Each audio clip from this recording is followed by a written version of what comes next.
লেখিকা সুজাতা ভট্টাচার্য দেবের destination wedding. জোর কদমে বিয়ের তোড়জোড় চলেছে গত 6 মাস ধরে। ডেস্টিনেশন ওয়েডিং হচ্ছে শেষ পর্যন্ত শোভন আর অদিতির। রাজস্থানের উদয়পুরে পিছলো লেকের ধারে অপূর্ব সুন্দর এক প্যালেস, সেটাই পুরোটা বুক করা হয়েছে। দুই বাড়ির আত্মীয় স্বজন সবাই খুব এক্সাইটেড এই হেভি ওয়েট বিয়েটা নিয়ে। দুই বাড়ির দিক থেকেই এটাই প্রথম কোনো ডেস্টিনেশন ওয়েডিং, তাও যেখানে সেখানে নয়, একেবারে এক রাজপ্রাসাদে। আগাগোড়া মার্বেল দিয়ে তৈরি এই প্রাসাদের দেওয়ালে দেওয়ালে খোদাই করা কারুকার্য দেখলে হা হয়ে তাকিয়ে থাকতে হয়। কোথাও মার্বেল তো কোথাও রূপোর কাজ, সাথে বিভিন্ন জায়গায় রঙিন কাচের নানান বাহার। 7 মহলা প্রাসাদের 3টে মহল ভাড়া দেওয়া হয় এই ধরনের অনুষ্ঠানের জন্য। বড়ি মঞ্জিল, শীষমহল আর পুরানা হাভেলি, দুই বাড়ি মিলে 3টে মহলই বুক করে নিয়েছে ওরা। বড়ি মঞ্জিলে রয়েছে কনেপক্ষের সবাই, শীষমহলে বরপক্ষ আর পুরানা হাভেলিতে সাহায্যকারী যারা এসেছে তারা এবং যেসব ড্রাইভাররা এসেছে তারা। ইতিমধ্যেই দুপক্ষের নিমন্ত্রিত আত্মীয়রাও সবাই প্রায় হাজির হয়ে গেছে। সার বেঁধে পাশাপাশি ঘরগুলোর মধ্যে বেছে বেছে যে যার ঘর দখল করে নিয়েছে। উৎসাহীরা প্যালেসের এদিক ওদিক ঘুরে ছবিও তুলে চলেছেন। তার সেলফি তোলার ধুম দেখে অদিতি তো ভেবেই রেখেছে যে বিয়ের পর হানিমুন থেকে ফেরার আগে আর ফেসবুকই খুলবে না ও, আর নিজের বিয়ের ছবিও ফেসবুকে দেবে 2 মাস পরে। তাহলে যদি সবার চোখে পড়ে। ও এত কিছু বলছি, তার আগে বরকনের সঙ্গে একটু পরিচয়টা করিয়ে দিই। উত্তর কলকাতার মানিকতলা অঞ্চলের মেয়ে অদিতি ওরফে দিতি, আর শোভনের বাড়ি দক্ষিণে লেক গার্ডেন্সে। শোভন অদিতির কলেজের সিনিয়র ছিল না। অন্য কাপালদের মতো নবীনবরণ উৎসবে দুজনের প্রথম দেখা বা প্রথম কথা কিংবা নিছক ক্যান্টিনের আড্ডায় চোখাচোখি, এসব নাটুকে ব্যাপার কিছুই হয়নি ওদের মধ্যে। 2 বছর একই কলেজে পড়া সত্ত্বেও কেউ কাউকে চিনতই না, ডিপার্টমেন্ট আলাদা হবার কারণে। কিন্তু শোভনদের ব্যাচের ফেয়ারওয়েলের দিন কলেজ অডিটোরিয়ামে সব ডিপার্টমেন্ট এক জায়গায় হয়েছিল এবং 2টো ডিপার্টমেন্ট একটা ঝামেলাকে কেন্দ্র করে আলাপ হয় শোভন আর দিতির। আসলে দিতিদের সেকেন্ড ইয়ারের ব্যাচটাই সব ডিপার্টমেন্ট মিলিয়ে অর্গানাইজ করেছিল পুরো ফেয়ারওয়েল পার্টিটার। এর মধ্যে খাবার নিয়ে ঝামেলা শুরু করে শোভনদের ডিপার্টমেন্ট অন্য একটা ডিপার্টমেন্টের সাথে। বাগবিতণ্ডা বেশ উত্তপ্ত জায়গায় পৌঁছে হাতাহাতি হবার জোগাড় হলে ঠিক সেই সময় রেফারির কাজ করে দুই দলকে থামায় অদিতি আর ওর বন্ধুরা। সেই ঝামেলার বিস্তারিত বিবরণ অন্যদিন দেব না হয়, তবে অদিতিদের হস্তক্ষেপে তখনকার মতো সব শান্ত হয়ে যায়। অনুষ্ঠানের পরে সেদিন শোভন যায় অদিতিকে সরি বলতে। শোনো, শোন। হ্যাঁ দাদা বলো, তোর নাম অদিতি? হ্যাঁ। কোন ইয়ার, কোন ডিপার্টমেন্ট? তুমি কি বাই এনি চান্স আমার সাথে এখন ঝগড়া করতে এসেছো? এরকম অদ্ভুত ভাবনার কারণ? না, হঠাৎ করে এইভাবে কথা বলতে এলে, তাও প্রোগ্রাম শেষের পর। এলাম তো, কি প্রমাণ হলো তাতে? এমনি কিছু না, তবে ঝগড়ুটে বলে যা সুনাম আছে তোমার কলেজে, আজ তো আবার নিজের চোখেই দেখলাম, তাই ভাবলাম। বড্ড বাচাল তো তুই। হ্যাঁ, না হলে কি আর কলেজের সেরা 2 ঝামেলাবাজ টিমকে আজ থামাতে পারি? যাই হোক, বলো কি বলবে? আমায় অনেক দূর ফিরতে হবে, এমনিতেই দেরি হয়ে গেছে, বেশি কথা বলার টাইম নেই। তা এতক্ষণ তো একাই গাইলি, একাই বাজালি, চান্স পেলে তো বলবো। আচ্ছা আচ্ছা, কি বলবে বলো না চটপট, বলার সুযোগটা আগে পাই। বিড়বিড় করলো শোভন। কিছু বললে? না না, হ্যাঁ, বলছি কি যে আই অ্যাম সরি। কিসের জন্য? ওই বিকেলের ঝামেলাটা, আমি একটু ওভার রিয়াক্ট করে ফেলেছিলাম। বুঝতেই পারছিস, ওই সময় ওরা যেভাবে কথাগুলো বলছিল তাতে মাথাটা একটু ঘেটে গেছিল, তো তাই লাফালাফি শুরু করে দিলে। একবার ভাবলে না যে আমরা জুনিয়র হয়ে তোমাদের সিনিয়রদের কি করে সামলাবো? না সরি রে, ঠিক ভেবে হয়নি ব্যাপারটা। আচ্ছা কুল, ওসব মিটে গেছে, ভুলে যাও। তোমরা সবাই প্যাকেট পেয়েছো তো? আর প্রোগ্রাম কেমন লাগলো? হ্যাঁ হ্যাঁ, প্যাকেট সবাই পেয়েছে শেষ পর্যন্ত, আর প্রোগ্রাম ফাটাফাটি ছিল জাস্ট। থ্যাঙ্কস। এবার আসি গো। শোন। বলো আবার কি? চল আমি পৌঁছে দিচ্ছি। না না, আমি এই সামনে থেকে বাস ধরবো। বেশি বকিস না তো, বাইকে ওঠ, পৌঁছে দিচ্ছি। রাস্তাটা বলিস আর ধরে বসিস, উড়ে যেতে পারিস না হলে। যা লিখপিকে চেহারা। এই যে দাদা, চেহারা নিয়ে কোনো কথা নয়, বলে দিচ্ছি। এটা আমার কাঞ্চনা মল্লিক ফিগার। সে আবার কি? কে সে? ছাড়ো, ওসব তোমরা চিনবে না। আচ্ছা শোনো, আমি কিন্তু বাইকে দুদিকে পা দিয়ে বসবো। ওইসব একদিক করে সখীদের মতো বসা আমার পোষাবে না। সে বুঝেছি, তুমি সখাদের মতোই বসো হে সখী। খুব হয়েছে, এবার পৌঁছে দেবে তো চটপট চলো। আর হ্যাঁ, আমি সেকেন্ড ইয়ার মাইক্রোবায়োলজি, উত্তর কলকাতা। হ্যাঁ বলছি, আমি নর্থ ক্যালকাটার প্রোডাক্ট, মানিকতলায় বাড়ি। অত দূর যেতে পারবে? হুম, সাউথের ছেলেরা পারে না এমন কোনো কাজ নেই, বুঝলি। বস ঠিক করে এবার। রিজিওনাল খোটা দেবে না তো, চুপ করো। বাইক থেকে নামার পর বিদায় জানাবার সময় ফোন নাম্বারটা এক্সচেঞ্জ হয়ে যায়। শোভন বাড়ি পৌঁছে কল করে জানায় সে ঠিকমতো পৌঁছে গেছে। তারপর বেশ কদিন চুপচাপ। আবার হঠাৎ একদিন শোভনের মেসেজ অদিতির ফোনে। কি রে, চিনতে পারিস? না চেনার কি আছে, এই তো ভ্যারেন্ডা ভাজছি। উফ, সোজাভাবে কথা বলতে পারিস না তুই? তা কোথায় ভাজছিস ভ্যারেন্ডাটা? কলেজ ছাড়া এ কাজ আর কোথায় করব? বেশ বুঝলাম, তা ভাজা কটায় শেষ হবে? 3:30 শেষ। বেশ, ক্যান্টিনে বসবি গিয়ে। কেন? সেটা 3:30তেই বলবো। বাই। কেটে দিল শোভন ফোনটা। এর পরের দিনগুলোয় ক্যান্টিন ছেড়ে ইকো পার্ক, ভিক্টোরিয়া, গড়ের মাঠ, এসপ্ল্যানেড, সারা কলকাতা জুড়ে চলতে থাকলো ওদের খুনসুটির পাঁচালি। কখনো ছুটির দিনে তো কখনো শোভনের অফিস আর দিতির কলেজ বাঙ্ক মেরে। একদিন ভিক্টোরিয়ার সামনে থেকে ঘোড়ার গাড়ি চড়ে ঘুরতে ঘুরতে দিতি বলেছিল, শোভনদা, আমাদের বাড়ি থেকে সম্পর্কটা না মানলে কি হবে? মানবে না কেন? আমি চাকরি করি, তুইও করবি দিনকালে। নিজের পায়ে দাঁড়ানো দুজন অ্যাডাল্ট বিয়ে করতে চাইছে, বাড়ির লোক অকারণে কেন বাধা দেবে? নাও মানতে পারে, তখন কি হবে? কি আবার হবে? মানবে না বললেই হলো, মানিয়েই ছাড়বো। তাও যদি না মানে? মানবে মানবে।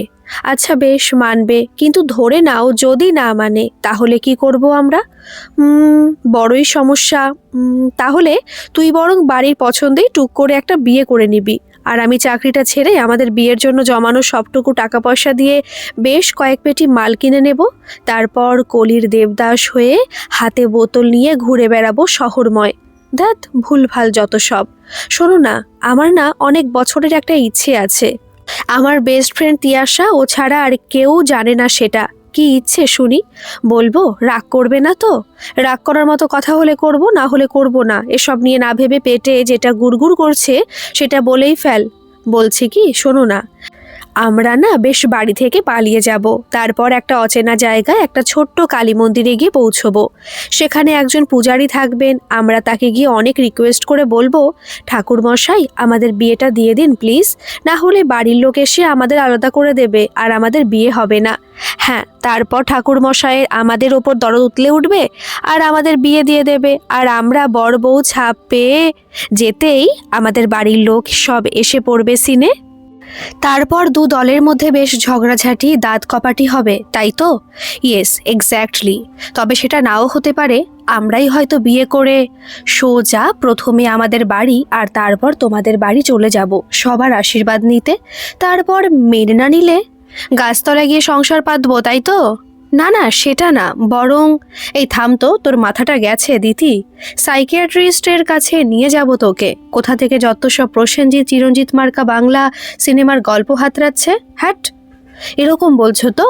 হ্যাটা করলে তো দেখবে এরকমই হবে একদিন। এভাবেই আমরা বিয়ে করব। ওরে পাগলি, শুনে রাখ, আমাদের ডেস্টিনেশন ওয়েডিং হবে। বিয়ের মণ্ডপের পেছনে আকাশ জুড়ে গোধূলিতে সূর্যাস্তের নানা রং খেলা করবে, আর সেই কোণে দেখা আলোয় বউয়ের সাজে আমি তোর মুখ দেখব, তাও দুবাড়ির গুচ্ছের আত্মীয়দের সামনে। বুঝলি কিছু? আমি সেইভাবে প্ল্যান করব সব, ম্যাডাম, ডোন্ট ওয়ারি। আপাতত ঘোড়ার গাড়ির আড়ালটুকু কাজে লাগাই। কাছে আয়। হ্যাট, একদম না। আগে শোনো, সে তুমি যা করবে করো, কিন্তু বিয়ে আগে আমাদের মন্দিরেই হবে, আর লুকিয়ে হঠাৎ করেই হবে। মিলিয়ে নিও আমার কথা। I will make that possible. আচ্ছা, সে দেখা যাবে। এখন শোন। দিতির কানের কাছে মুখ নিয়ে ফিস ফিস করে উঠল শোভন। এরপর কেটেছে বেশ কয়েকটা বছর। শোভনের চাকরিতে উন্নতি হয়েছে যথেষ্ট। দ্বিতীয় এখন কলকাতার এক কলেজের লেকচারার। এই কটা বছরে দক্ষিণের আধুনিকতা সাদরে গ্রহণ করেছে উত্তরের আভিজাত্যকে। দুই পরিবার ধীরে ধীরে একে অপরের ভালো লাগা খারাপ লাগাগুলো বুঝে নিতে, মেনে নিতে, মানিয়ে নিতে সমর্থ তথা রাজি হয়েছে এবং ফলস্বরূপ আজকের এই গ্র্যান্ড ওয়েডিংয়ের আয়োজন। বিয়ের মাস তিনেক আগেও অদিতি হুমকি দিয়ে রেখেছে শোভনকে, যতই এসব ডেস্টিনেশন ওয়েডিং নিয়ে নাচানাচি করো তোমরা সবাই মিলে, বিয়ে আমাদের আগে মন্দিরেই হবে আর সবার অজান্তেই হবে, তাতে কেস খেলে খাবো। হ্যাঁ হ্যাঁ, সে দেখা যাবে। উত্তর দক্ষিণ মিলছে, শেষে পশ্চিমে গিয়ে। এই কথা বিয়ের কদিন আগে হাসতে হাসতে বলেছিলেন অদিতির ঠাকুরদাদা। অর্থাৎ উত্তর কলকাতার সাথে দক্ষিণ কলকাতার চিরবন্ধনের কার্যটি সমাধা হতে চলেছে ভারতবর্ষের পশ্চিমের এই রাজ্যে এসে। নিজের ঘরে লাগোয়া বারান্দাটাতে বসে বসে এসবই ভাবছিল দিতি। আগামীকাল আইবুড়ো ভাত, তারপরের দিনই বিয়ে। আইবুড়ো ভাতের দিন সকাল থেকে হট্টগোল শুরু হয়ে যাবে পুরোদমে। বাঙালি মতে সব হলেও অদিতি শোভনের বেশ কিছু অবাঙালি বন্ধু এবং কলিগদের আবদারে এবং সর্বোপরি নিছক আনন্দের আতিশয্য বাড়াতেই সন্ধে মেহেন্দি আর সঙ্গীতের আসর বসবে। সাথে অদিতির মা যদিও বলে দিয়েছেন যে আনন্দ নাড়ু নাকি উনি ওদের কিচেনে গিয়ে ভাজবেনি, বাঙালি কোনো আচার অনুষ্ঠান যেন বাদ না পড়ে, সেই কারণে কলকাতা থেকে স্ত্রীটাও বানিয়ে সামলে সুমলে প্লেনে ফ্রাজাইল স্টিকার মেরে নিয়ে এসেছেন লাগেজের সাথে। শোভনের বাবা মার কোনো ব্যাপারেই আপত্তি নেই, তবে নিয়ম নীতির বড় একটা আতিশয্য নেই ওদের। পুরোহিত যে ব্রাহ্মণকে আনা হয়েছে বিয়ে দেবার জন্য, তার কথা মতোই নিয়মকানুন পালন করছেন ওনারা। এদিকে আবার ইভেন্ট ম্যানেজমেন্টের দায়িত্বে রয়েছে শোভনের এক স্কুল লাইফের বন্ধুর কোম্পানি, তাই স্পেশাল ট্রিটমেন্ট তো আছেই, অনেক কিছু এই বিয়েকে ঘিরে। খাওয়া দাওয়া অঢেল, আর সাথে সন্ধে থেকে বার কাউন্টারও খুলে যাবে কাল। অদিতিদের বাড়িতে এসবের চল একেবারেই নেই, কিন্তু পাত্রপক্ষ এই ব্যাপারে বড়ই আগ্রহী এবং এইবার কাউন্টারের খরচটাও পুরোটাই তারাই দেবেন। অদিতির মা এ ব্যাপারে প্রথমে বেশ একটু গাইগুই করলেও ওর বাবা সেটুকু সামলে নিয়েছেন। অদিতির সব বেলার আলাদা আলাদা ড্রেস রেডি, সাথে ম্যাচিং গয়নাও মা শখ করে খুব যত্নে সেট করে সেসব একসাথে করে করে ব্যাগে ভরে এনেছে। কিন্তু অদিতির আপাতত সবচেয়ে বেশি আগ্রহ আজ সন্ধেবেলা প্যালেসের লাইটিংগুলো ভালো করে দেখার। এখানে দুদিন আগে এসে পৌঁছলেও লাইটিং সেইভাবে দেখাই হয়নি ওর। শোভনকেও বলেছে সেটা। দুজনে মিলে সন্ধেবেলাটা আজ একটু প্যালেসের আনাজ কানাজ ঘুরে নেবে। আর শোভন তো ওর ফটোগ্রাফির শখ মেটানোর সুযোগ এখনও পায়নি। খালি ইভেন্ট ম্যানেজমেন্ট গ্রুপকে আর সময়ে সময়ে চেক ইন করতে থাকা আত্মীয়দের সামলাতে সামলাতেই ওর দুটো দিন গেছে। ফলে সেও বড়ই উৎসুক এই ব্যাপারে। অদিতি জেদ ধরলে ওর বাবা মাও দুজনকে একা ছেড়ে দেবেন কিছু সময়ের জন্য, সেটাও ভালো করেই জানে। তাছাড়া সঙ্গে আসা ওয়েডিং ফটোগ্রাফারদের হাত থেকে মুক্তি পেয়ে একটু নিজের হাতে অদিতির কিছু ছবি তুলতে চায়ও। অদিতির স্পেশাল ব্রাইডস রুমটা অন্য সব ঘরগুলোর চেয়ে আলাদা।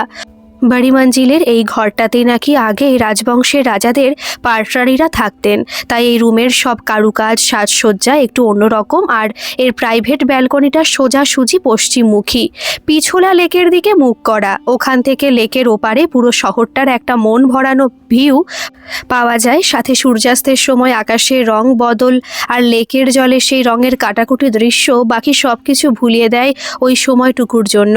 আজ সন্ধেবেলা দোতলায় ওর ঘরের লাগোয়া ব্যালকনি থেকে সূর্যাস্ত দেখতে দেখতে ও তো একরকম ভেবেই নিয়েছে যে বছরে একবার করে অন্তত শোভনকে নিয়ে ও রাজস্থানে আসবেই। এদিকে শোভনের মা বাবাও খুব কাজের মানুষ। অদিতির অনেক কিছুই টুকটাক দরকারি কাজ হাতে হাতে করে দিচ্ছেন শোভনের মা। এই হাসি খুশি মন খোলা ভদ্রমহিলাকে অদিতি বেশ পছন্দই করে। মনে মনে ওনাকে শাশুড়িমা বলে মেনে নিতেও অদিতির একটুও অসুবিধা হয়নি। আর শোভনের বাবার মতো উদ্যমী একজন বেয়াই পেয়ে অদিতির বাবা যেন হাঁপ ছেড়ে বেঁচেছেন। বেআইয়ের ওপর সব দায়িত্ব নির্দ্বিধায় চাপিয়ে উনি ফাঁক পেলেই ক্যামেরা কাঁধে ঝুলিয়ে চলে যাচ্ছেন এদিক ওদিক, নিজের ফটোগ্রাফির শখ পূরণ করতে। এই একটা ব্যাপারে শ্বশুর আর জামাইতে খুব মিল। ফটোগ্রাফি নিয়ে আলোচনায় মেতে গেলে তাদের অন্য সব কাজ পণ্ড। শোভন একজন মাইডিয়ার শ্বশুর মশাই পেলেও অদিতি তার একটু রাগী গম্ভীর টাইপের শ্বশুর মশাইটিকে এখনও পর্যন্ত একটু এড়িয়ে এড়িয়েই চলে। কিন্তু এসব কিছুর মধ্যেও অদিতির মনে একটা ছটফটানি ভাব শোভন শোভনের চোখ এড়ায়নি। আইবুড়ো ভাতের আগের দিন সন্ধেবেলা ওরা যখন প্যালেসে লাইটিং দেখছে, শোভন দিতির ছবি ফ্রেমবন্দি করছে ইচ্ছে মতন। তখন শোভন ওকে জিজ্ঞাসাও করেছে যে, দিতি কিছু প্রবলেম হয়েছে তোর? হয়েছে যে সেটা তোকে দেখে বুঝতে পারছি, কিন্তু প্রতিবারের মতো আমাকে বলছিস না কেন কিছু? তোর বর নয়, আগের মতোই তোর বন্ধুই আছি আমি, আর তাই থাকবো সারা জীবন। বলে ফেল, বরাবরের মতোই হালকা লাগবে। তুই কিন্তু বড্ড ছটফট করছিস, আনমনা হচ্ছিস। দিতি হালকা হেসে এড়িয়ে গিয়ে উত্তর দিয়েছিল, আরে ধুর, তোমার মনে হচ্ছে এমন, আসলে তুমি আমাকে এত আত্মীয় স্বজনের মধ্যে প্রথমবার দেখছো তো, তাই মনে হচ্ছে। চাপ নিও না বস, কুল। বলে একটা দুষ্টুমি হাসি দিয়ে ওখান থেকে সটকে পড়ল সে। শোভনের তাও মনে হচ্ছে দিতি কি যেন একটা চেপে যাচ্ছে, আড়াল করছে কিছু। যাই হোক, এর মধ্যে সেদিন শোভনের বিয়ে উপলক্ষে ওর বন্ধুরা মিলে ঠিক করলো ব্যাচেলারেট পার্টি করবে সেদিন রাতে। পরদিন আইবুড়ো ভাত, সন্ধে থেকে আবার মেহেন্দি, সঙ্গীত, আনন্দনাড়ু ভাজা। সে অনেক প্ল্যান, ফলে আর সময় পাওয়া যাবে না, তাই সেদিনই করতে হবে। আইবুড়ো ভাতের দিন দিতি খুব ভোরে উঠে কোথা থেকে এক লোকাল অটোওয়ালাকে পাকড়াও করে বেরিয়ে পড়েছে উদয়পুর শহরের চারদিক একটু ঘুরে দেখতে, কাউকে কিচ্ছু না জানিয়ে। শোভনের অবশ্য এসব কিছুই জানার কথা নয়, কারণ সে বেচারা আগের দিন অনেক রাত পর্যন্ত পার্টি করে ক্লান্ত হয়ে তখন ঘুমিয়ে কাদা। এদিকে অদিতির মা ঘুম থেকে উঠে দেখেন মেয়ে ঘরে নেই। ফোন করছেন, ফোনও ধরছে না। অবশেষে বুবকা, মিলি, তোতন অর্থাৎ অদিতির তুতো ভাই বোনেরা মিলে প্রায় 26.5 বার ফোন করার পর বুবকার ফোনটা রিসিভ করলেন তিনি। গলায় একরাশ বিরক্তি। কোথায় আছে, কি করছে, গোছের বেশ 5-6টা প্রশ্নের পর একটাই উত্তর দিল, ফোনটা রাখ, কাছাকাছি আছি, চলে আসবো কিছুক্ষণের মধ্যেই। সেই ফোনের আরও প্রায় 1 ঘন্টা পরে ফিরল দিতি। মা জিজ্ঞাসা করতে বলল, আমি কি বাচ্চা নাকি যে হারিয়ে যাব? সব ব্যাপারে এত টেনশন করো কেন? বিয়ের জন্য এসেছি বলে শহরটা একবার ঘুরে দেখবো না? চলো চলো, কি করতে হবে নিয়মকানুন বলো এবার। উফ, এত বাচাল মেয়ে দেখিনি বাপু। নিজের মেয়ে তাই সহ্য হয় না মাঝে মাঝে। এর শাশুড়ির যে কি হাল হবে তিনি তো আর বুঝতে পারছেন না, তাই এত ফুর্তিতে রয়েছেন মহিলা। নিজের ছেলের বিয়ে নিয়ে রাগে গজগজ করতে করতে চললেন দিতির মা। বলাই বাহুল্য, বাকি সময়টা দিতি লক্ষ্মী মেয়ে হয়েই ছিল। মাঝে শোভনের সাথে গিয়ে শুধু একটু খুনসুটি করে এসেছে, ওর অভ্যেস মতো আর কি। দুপুরে আইবুড়ো ভাতের সময় ফুলের গয়নায় সজ্জিত দিতিকে মনে হচ্ছিল ফুটফুটে এক পুতুল বসে রয়েছে যেন। যদিও সামনে থাকতে নেই, তবু দেখার লোভ সামলাতে না পেরে শোভন লুকিয়ে ঠিক দেখে নিল দিতিকে। টুং করে একটা মেসেজ ঢুকলো দিতির ফোনে, রানীর মতো লাগছে তোকে, অনেক আদর। উফ, ঠিক লুকিয়ে দেখেছো তুমি? তোমারও তো এক্ষুনি খেতে বসার কথা, জলদি যাও। আমার হিটলার শ্বশুর মশাই কিন্তু তোমার গর্দান নিতে পারে। উফ, বড্ড বকিস তুই সব সময়। যাচ্ছি যাচ্ছি। শোভনের লাস্ট মেসেজটা পড়ে হেসে ফেলল দিতি। সঙ্গীত, মেহেন্দি, খানা পিনার মাঝেই হাতে হাতে ঘুরতে থাকে দিতির মায়ের তৈরি স্পেশাল আনন্দনাড়ু। বিয়ের আগের সন্ধেটা কেটে যায় স্বপ্নের মতো। পরদিন খুব সকাল থেকে সব শুরু করতে হবে, তাই রাতের পাট চুকতে যে যার ঘরে। দিতি মার সাথে থাকছে ওর ঘরটাতে, তাই এত তাড়াতাড়ি শোবার ইচ্ছা না থাকলেও মায়ের পাশে শুতেই হলো। কিন্তু সারা দিনের ক্লান্তির জেরে মা বিছানায় শুতে না শুতেই ঘুমিয়ে কাদা। দিতি উঠে এসে দাঁড়ালো লাগোয়া সেই বারান্দাটায়। ফোনটা চেক করতে গিয়ে দেখলো অনেকগুলো মেসেজের মধ্যে শোভনের বেশ কয়েকটা টুকরো টাকরা মেসেজ। দিতি শোভনকে একটা মেসেজ পাঠালো, তোমার জন্য একটা দারুণ সারপ্রাইজ আছে কাল। সঙ্গে সঙ্গেই প্রায় রিপ্লাই এলো, আরে বাস, সারপ্রাইজ? বেশ, আমি অপেক্ষা করব, এখন ঘুমিয়ে পড়, গুড নাইট। দিতিকে গুড নাইট বললেও শোভনের চোখে ঘুম এলো না অনেকক্ষণ পর্যন্ত। ওর রুম শেয়ার করছে ওর ছোট্টবেলার বন্ধু অত্রির সাথে। অত্রি গিটারিস্ট। আজ সন্ধেবেলার সঙ্গীতের অনুষ্ঠান জমে গেছিল ওর গিটার আর গানে। এখন ঘুমন্ত অত্রির দিকে কিছুক্ষণ তাকিয়ে কি ভাবলো শোভন, তারপর পাশের ওয়ার্ড্রোব থেকে ওর গিটারটা বের করে ব্যালকনিতে গিয়ে বসলো। টুংটাং গিটারের সুর বয়ে চলল হাওয়ার সাথে, যার কিছু ছুঁয়ে গেল দিতির ব্যালকনির কোনাও। সেই সুরের আবেশে দিতির দুচোখ বেয়ে ঘুম নেমে এলো আস্তে আস্তে। পরদিন খুব ভোর থাকতেই উঠতে হয়েছে সবাইকে। দধিমঙ্গল দিয়ে শুরু করে নান্নিমুখ এবং আরও সব আচার অনুষ্ঠান সারতে সারতে সকাল গড়িয়ে দুপুর হলো। গায়ে হলুদের সময় এসে গেল। গায়ে হলুদের তত্ত্ব নিয়ে ছেলের বাড়ির লোক পৌঁছলো কনেপক্ষের মহলে। হৈ হৈ করে মিটে গেল গায়ে হলুদ পর্ব। এরপর যথারীতি বিয়ের সাজ শুরু। লগ্ন তাড়াতাড়ি, তাই দুপুর থেকে কনে সাজানো শুরু হয়েছে। শাড়ি পরিয়ে মেকআপ, চুলের স্টাইল করার পর শেষ তুলির আঁচড়টুকু যখন পরলো দিতির ঠোঁটের কোণে, তখন বিকেল। লগ্ন শুরু হতে আরও কিছু দেরি আছে। দিতি ঘরে বসে উসখুস করছে অনেকক্ষণ ধরেই, মাকে খুঁজে চলেছে। সাজানো শেষ হবার বেশ কিছুক্ষণ পর মা এলো, বলল, বিয়ের সব কিছু শুরু হতে এখনো একটু দেরি আছে, তুই বরং চুপচাপ চোখ বন্ধ করে গা এলিয়ে বসে থাকে একটু, তাহলে রেস্ট হয়ে যাবে বলে ঘর থেকে বাকিদের বের করে দিলেন দিতির মা। ঘরে রইল শুধু দিতি আর ওর বেস্ট ফ্রেন্ড তিয়াশা। সবাই বেরোতেই দিতি চটপট একটা কাগজের টুকরোতে কিছু লিখলো খসখস করে। তারপর তিয়াশার হাতে ধরিয়ে দিয়ে বলল, কেউ যেন দেখতে না পায়, একদম সাবধানে শোভনের হাতে দিবি এটা, আর বলবি সবার সামনে যেন না খোলে। তুই যা, এদিকটা আমি দেখে নিচ্ছি। তিয়াশা ঘর থেকে বেরোতেই দ্বিতীয় বেরিয়ে গেল পা টিপে টিপে। ওদের বড়ি মঞ্জিলের যে দিকে অনুষ্ঠান হচ্ছে ও ঠিক তার উল্টো দিকে বাইরে যাবার ছোট্ট দরজাটার কাছে চলে গেল। এটাও আজ সকালেই দেখে রেখেছিল। খুব দ্রুত পায়ে বেশ কিছুটা যাবার পর দূরে রাস্তার ওপর আগের দিন সকালের সেই অটোটাকে দাঁড়িয়ে থাকতে দেখলো। একরকম দৌড়ে গিয়েই বসলো তাতে। অটো চলতে শুরু করতে তিয়াশার ফোন। তুই বেরিয়ে গেছিস? হ্যাঁ, তুই দিয়েছিস ওটা? ধুর, কাকে দেবো, শোভনদাকে তো খুঁজেই পেলাম না। মানে দেখ, এদিক ওদিক কোথাও আছে। কোথায় আর যাবে? না রে, শোভনদার ভাই টিটোকে জিজ্ঞাসা করলাম, বলল শোভনদা নাকি ধুতি পাঞ্জাবি পরে কোন বন্ধুর বাইক নিয়ে বেরিয়েছে বেশ কিছুক্ষণ আগে। কোথায় গেছে ও জানে না। উফ, এই সময়ও আবার কোথায় গেল? আমার আর ভালো লাগে না, ধুর, সব শেষ করে ফেলতে ইচ্ছে করছে। কাগজটাই ওর কাছে পৌঁছলো না, এখন যে কি করি আমি। প্রায় কাঁদো কাঁদো মুখ দিতির। ঠিক আছে, চাপ নিস না, দেখ সিগারেট বা সেরকম কিছু কিনতে গেছে, হয়তো এসে যাবে। আমি ঠিক কাগজ ওর কাছে পৌঁছে দেবো, ডোন্ট ওয়ারি। বলে ঝুপ করে ফোনটা কেটে অফ করে দিল দিতি। অটোটা থেমেছে পিছোলা লেক থেকে 4-5 কিলোমিটার দূরের এক শিব মন্দিরের সামনে। অটোওয়ালাকে দাঁড়াতে বলে একটু ইতস্তত করে মন্দিরে ঢুকে গেল দিতি। মন্দিরটা ছোট এবং একটু ফাঁকা ফাঁকা। বিকেল গড়িয়ে আসছে, একটু পরেই আরতি শুরু হবে। ভগবানের সামনে হাঁটু গেড়ে চোখ বন্ধ করে হাত জোর করে বসলো দিতি। আশেপাশে 2-4 জন যারা রয়েছে প্রায় সবাই কোণের সাজে বসে থাকা দিতিকে দেখছে, কেউ আর চোখে তো কেউ সোজাসুজি। দিতির তাতে বিন্দু মাত্র ভ্রুক্ষেপ নেই। ও চোখ বন্ধ করে এক মনে বসে আছে আর মুখে কী সব বিড়বিড় করে চলেছে। হঠাৎ দিতির কাঁধে একটা হাতের টোকা। বিষম চমকে গিয়ে পেছন ঘুরে তাকাতেই যা দেখলো তাতে ওর ভিড়মি খাবার জোগাড়। হাসি হাসি মুখে ওর পেছনে দাঁড়িয়ে আছে শোভন। তো তুমি কি করে এলে? তিয়াশা, কেন, তুই কি অন্য কারোর জন্য ওয়েট করছিলি? তাহলে আমি যাই, বাড়িতে বলি। না না, মানে বললো তুমি নেই, বেরিয়েছো, তাই আমি লাস্ট আধ ঘন্টা ধরে তোর জন্য ওয়েট করছি এখানে। মানে এবার আর চমকে যাবার পালা দিতির। আধ ঘন্টা আগে মানে তুমি জানলে কি করে? তিয়াশা, অন্য কাউকে দুমদাম দোষী ভেবে নেবার স্বভাবটা তোর আর যাবে না। না রে, আয়, আগে তোর ইচ্ছা পূরণ হোক, তারপর বাকি কথা বলছি। এদিকে আয় বলে হতবাক হয়ে যাওয়া দিতির হাত ধরে টেনে সামনে নিয়ে গেল শোভন। पंडित जी आप शुरू कीजिए, पर जैसे कल बोला था आपको थोड़ा शॉर्ट में कीजिए। তারপর প্রায় 40 মিনিট ধরে পণ্ডিতজি মন্ত্র পড়ে ঠাকুরের কাছে পুজোর সামগ্রী সব দিয়ে ছোট্ট মতো একটা হোম করলেন। অবশেষে একটা ছোট্ট মঙ্গলসূত্র হাতে ধরিয়ে দিলেন শোভনের।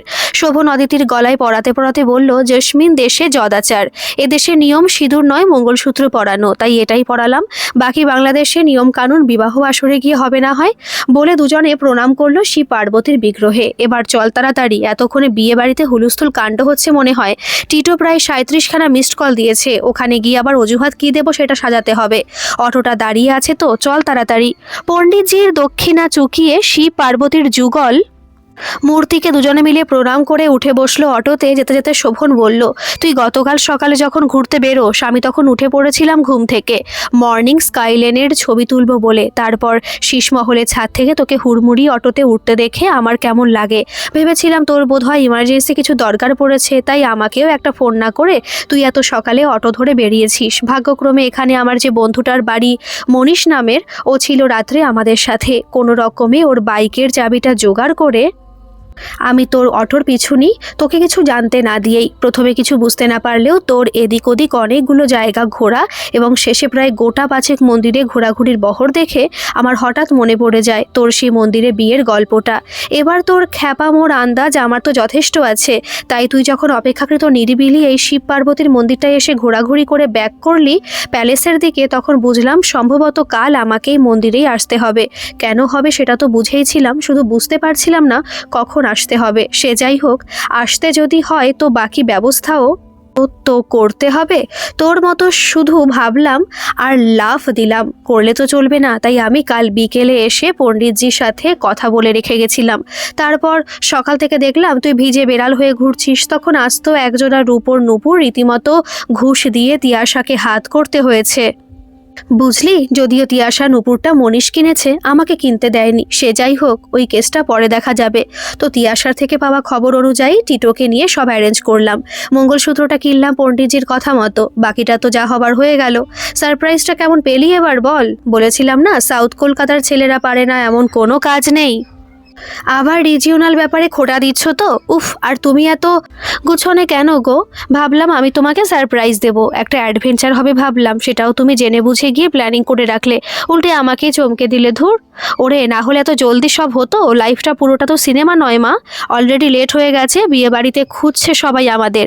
এবার সবার সামনে দিয়ে ঢুকতে পারি দুজনে মিলে বিয়ে করে, মানে তোর সেই ইচ্ছের মতো। কিন্তু সেটা এত আত্মীয়দের সামনে তো সম্ভব না, মা বাবাদের প্রেস্টিজ বলেও একটা ব্যাপার থেকেই যায়, তাই না? বুঝেছি। তাহলে এখন কি করব? বলছি শোন, তুই যেখান দিয়ে বেরিয়েছিস সেই দরজা দিয়ে টুক করে নিজের ঘরে ঢুকে যাবি। আমার কথা মতো টিটো সবার নজর ঘুরিয়ে রাখবে আমার রুমে না থাকার দিকে। ফলে এখন তোর দিকে কারো নজর যাবে না। কেউ খুঁজলে তিয়াশাকে বলা আছে বলে দিতে যে তুই টয়লেটে আছিস, শাড়ি গয়না সামলে গেছিস বলে টাইম লাগছে।